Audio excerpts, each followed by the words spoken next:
समय हो चुका है और मेरे सहयोगी आनंद शुक्ला अब हमारे साथ जुड़ चुके हैं। आनंद, बताएं कौन से वो स्टॉक्स है जहां पर खबरों के दम पर आज के सत्र में एक्शन दिखा है?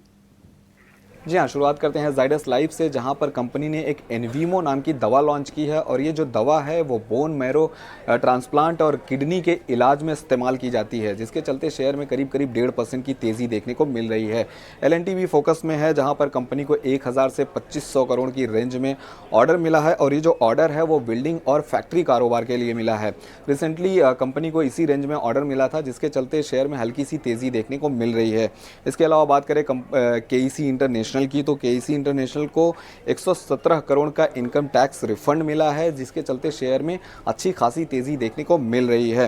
एंजल वन भी फोकस में है, जहां पर कंपनी ने बताया कि उन्होंने अम्बरीश केंगे को ग्रुप सीईओ नियुक्त किया है, जिसके चलते शेयर में अच्छी खासी तेजी देखने को मिल रही है। और अंत में बात करें बीईएल की, तो बीईएल ने ₹1.5 पर शेयर अंतरिम डिविडेंड के लिए मंजूरी दे दी है, जिसके चलते शेयर में करीब 3.5% की तेजी देखने को मिल रही है।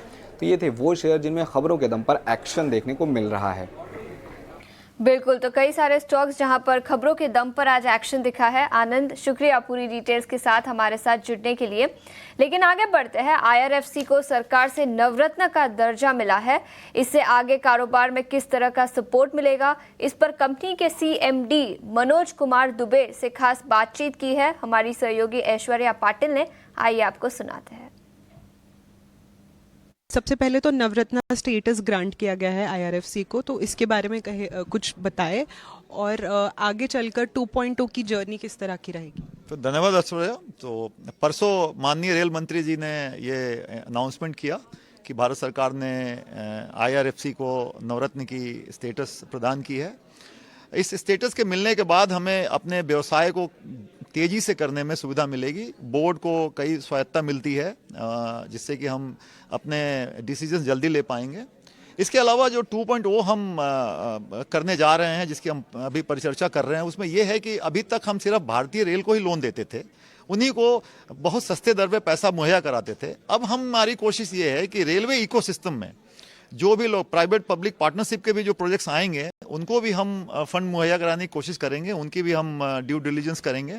इसके अलावा रिन्यूएबल में, पोर्ट के क्षेत्रों में, मेट्रो रेल में, जहां जहां भी रेलवे इकोसिस्टम में पैसे की आवश्यकता होगी, वहां वहां हम कोशिश करेंगे कि हम ड्यू डिलिजेंस करके, और क्योंकि रेलवे के प्रोजेक्ट के अप्रेजल की हमें काफ़ी उसकी अच्छी पकड़ है हमारी टीम को, बिकॉज हम रेलवे का ही काम करते रहे हैं, तो हमें लगता है कि उनको हम बहुत जल्दी अप्रेज और जीरो एनपीए का जो हमारा अभी तक का मूल मंत्र रहा, जो मेंटेन करते हैं, उसको करते हुए हमें उम्मीद है कि 2 से 5 सालों में बहुत सारे प्रोजेक्ट्स हमें मिलने वाले हैं रेलवे के सिस्टम में, जो हमें अच्छा मार्जिन देने वाला है। तो हमारा जो बॉटम लाइन वो काफी इन प्रोजेक्ट के मिक्स में आने के बाद ये हमारा। आपने बैकवर्ड और फॉरवर्ड लिंकेज की भी बात की, तो उस गैमेट में, उस इकोसिस्टम में किस तरह का फाइनेंसिंग डिवर्सिफिकेशन आप देख रहे हैं, अगर कुछ एग्जांपल्स से लीड करें? देखिए, जैसे एक एग्जांपल मैंने आपको दिया कि भारतीय रेल को 2030 तक 8 गीगावाट अक्षय ऊर्जा की आवश्यकता है, क्योंकि भारतीय रेल एनर्जी पे पूरा जाना चाहता है। 8 गीगावाट की आवश्यकता है और हर zonal railway PPA agreement, power purchase agreement, वो टेंडर्स जो हो रहे हैं वो 8 गीगावाट के लिए करीब 30 गीगावाट के टेंडर्स की आवश्यकता होगी। 1 मेगावाट का कीमत करीब 5 से 6 करोड़ रुपया होता है उसको स्टैब्लिश करने के लिए। तो ये बहुत बड़ा व्यवसाय है जो सिर्फ रेलवे को ही कैटर करेगा। हमारी कोशिश है कि करीब पूरा हम फंड करें, तो ये एक बड़ा बिजनेस हो गया। पोर्ट इस देश में आपको पता है, ईस्टर्न कोस्ट पे, वेस्टर्न कोस्ट पे बहुत सारे पोर्ट आ रहे हैं। बदाऊन पोर्ट आ रहा है, इतना बड़ा पोर्ट आ रहा है, उस पोर्ट की कनेक्टिविटी करनी होगी रेलवे सिस्टम के साथ, वहां भी हमारा